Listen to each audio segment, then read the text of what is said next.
G'day guys, how you going? Hope you're all having a fantastic evening. Tonight I'm going to be doing a review of a horror film from Colombia, Spanish language English subs, released in the year 2011, directed by Miguel Urrutia, and this movie is called Wake Up and Die. And the story Wake Up and Die is as follows. Camilla wakes up in bed with a stranger, naked and with no memory of how she found herself in this predicament. Before she understands what is happening, she is seduced and then brutally murdered. Only she wakes up again, frightened yet relieved it was only a dream.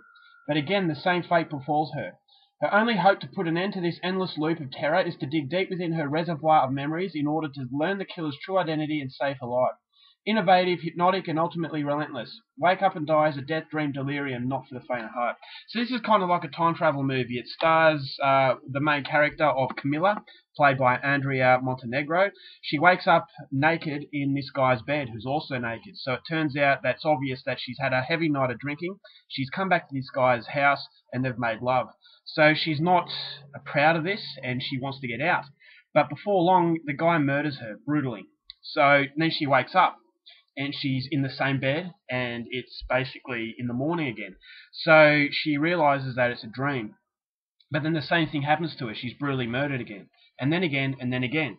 And before too long, she realizes that she's stuck in a continuous time loop of terror. And this guy is murdering her for reasons that she doesn't understand. But as each time she wakes up, she pieces together clue by clue who this guy is.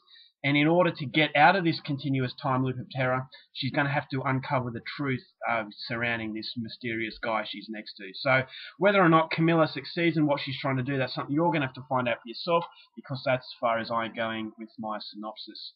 Now, my thoughts on this movie. Colombia have been delivering some really good films lately, and that's the main reason why I was so highly anticipating this film. Now, I know that I bigged this movie up so much that it was probably not going to reach my expectation levels, and it doesn't reach it. In fact, it comes far from it.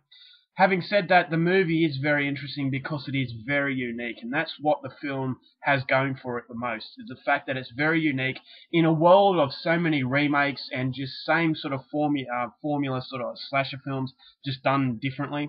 I thought that this is a welcome breath of fresh air because it is unique. It is a movie that relies on two characters only. So for this movie to work, the story needed to be told very well. Simplistic, yet complicated. And that's what the film does. It will make you think throughout the entire movie. You're not quite sure where the film's going, but you have faith in that the director, you can trust the director that he's going to, basically tie up all loose ends at the end of it. And I'll get to the end a little bit later, but for now, I'll be talking about the positives of the movie. Now, it does star as I said, two main characters. So it's not a movie that has multiple characters. So it could get very boring very easily if it wasn't done very well. But Miguel Urrutia shows enough class behind the camera to keep you involved. And the reason that you're involved so much is the story. You don't know why she is stuck in this continuous loop, and you don't know why this guy is killing her all the time. So that sort of unpredictability, it adds to the movie, and it makes you want to see what's going to happen. And it only goes for 85 minutes, but it actually feels like it goes for a lot less. So the pacing was done well. I thought in some scenes it dragged a little bit, but it never gets bogged down. So as far as work behind the camera is concerned, I thought Miguel Urrutia is a very promising director. Now, it's a very atmospheric film. It's very dull colouring. It actually made me feel the same when I was watching Snuff 102, which is an underground extreme film from Argentina. Now, that movie is extreme. This one's not as extreme, thankfully. It's not going to offend a lot of people, this one. But the reason why I compare it to Snuff 102 is that it makes you feel very uncomfortable. It makes you feel like you need a shower at the end of it. This is a pretty unpleasant experience. So the violence is very nasty, although it's not very gory at all. The violence is pretty hard-hitting, and it's got a lot of nudity. Basically, the main two characters, the only characters in the film, are naked throughout the entire length. So if you're offended by nudity, you're definitely not going to like this one. If you're a pervert, there is a lot of breasts, a lot of full frontal male and female nudity. So it makes no apologies for that. And that's something you get in a lot of foreign cinema. Foreign cinema doesn't seem as paranoid and as shy when it comes to nudity. It kind of comes naturally. And, it is basically in a natural body. And I think Europeans and South Americans, they kind of embrace that in their films. And they don't, they're not as shy and they're not as uptight as America is with nudity. So that's something you will get in this film. A lot of nudity that doesn't make any apologies for it. So it's definitely not for kids. But as I said, if you're a pervert, you're going to like it because, as I said, it doesn't shy away. So, for that, in that regard, it is a little bit more extreme than your typical American horror film. And the violence is pretty hard hitting, although it's not gratuitous and it's not excessive. So it is a nasty sort of uncomfortable experience that I was kind of expecting, seeing that it's Colombian, and a lot of other Colombian films have had that same sort of nature to it. So it didn't disappoint me as far as that's concerned. But although I'm not a pervert, I like the fact that it's not as big a deal to foreign cinema as far as nudity is concerned. But anyway, so yeah, I mean, it takes a lot of courage for actors to be nude throughout the entire length, and I thought the actors did a fantastic job.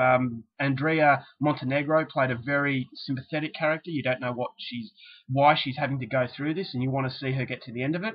And the villain was very creepy. And when you actually know what this guy's all about, it's really messed up. So it just adds a lot more creepiness to him. So I thought the chemistry between the two was very good. I thought there was a lot of body movement, sort of gestures towards each other that was very aggressive, and it just gives the villain that much more creepiness to him. So I really liked the characters. I thought they were well set out, and nothing is ever dwelled upon too much. So basically what the film has going for it, a lot of suspense as well. I thought the build up, and the fact that she's piecing together each time she gets killed, and then when she goes back to square one, she's kind of doing things a little bit differently. So I really like that as well, and it keeps you glued to the screen, and you really want to know how it's going to unfold. And if it was basically, if the movie was tied up at the end, all loose ends tied up, it really would have worked. Now, films from Germany, such as The Door, I thought that was a classic time travel film. And if time travel is done properly, it will make you think endlessly, because there are just so many endless sort of possibilities that it gets you discussing it, and it gets you watching it over and over and over. And that's where another movie comes into play, Time Crimes, which is a Spanish time travel film. Because it ties up the loose ends at the end, it still leaves it up to interpretation. So you're kind of still thinking, this possibility, and because there's so many possibilities, your brain goes into overdrive, and that's the beauty of a good time travel movie. The same happens with Back to the Future series. When you change something in the past or in the future, it affects basically how you go through. And to some extent, Looper. Now, I don't feel that Looper had a great ending, but it still made you think. And this is what this film should have done. And at the end of it, it should have tied up the loose ends and given you a rewarding experience. But ultimately what it does is not tie up the loose ends. Kind of feels like the director had no idea how to end this movie, and he's just ended it in the worst possible way. Therefore, you're thinking about the film in all the wrong reasons. You're thinking, what the hell was the director trying to do? Why was this woman in the loop? And why was this guy, the way that he was? Yes, it gives you some insight into his background, but not enough to really feel satisfied. And you kind of feel to yourself, well, what was the director trying to do with the ending? And for any really good film to work, you're not asking those questions. You're basically asking about the possibilities of the outcome of the film. Whereas in this movie, you're asking questions for all the wrong reasons. And it's because of the fact that it's a very, very weak ending. And I thought that it was just a cop-out. And it really hurt the film. And unfortunately, it prevents any real replay value, which is the beauty of time travel films, is that the fact you can go over and over and over. But unfortunately, this one is basically one-time viewing only, because of the fact it feels like it's not completed. It feels like the director ran out of money, he had no idea how to end it, and he's just gone the way he has. I have to be very careful not to give away too much, but ultimately the ending is what lets the film down in a very, very big way, because it prevents it from, you going through and watching it.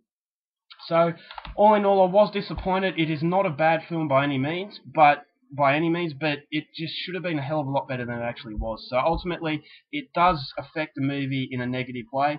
I'm only going to give this one 2.5 stars. It should have been a lot more, but unfortunately the ending does prevent it from being great. I will say definitely go and see it, because of the fact it is unique. It hasn't been done before, or if it has, it hasn't been done a lot. And in a world of cinema these days where everything is a remake and just basically the same formula done in a different sort of way, this is a welcome breath of fresh air. So 2.5 stars for Wake Up and Die. I was disappointed, but having said that, it has enough unique flavour in order for you to go and give it at least one view.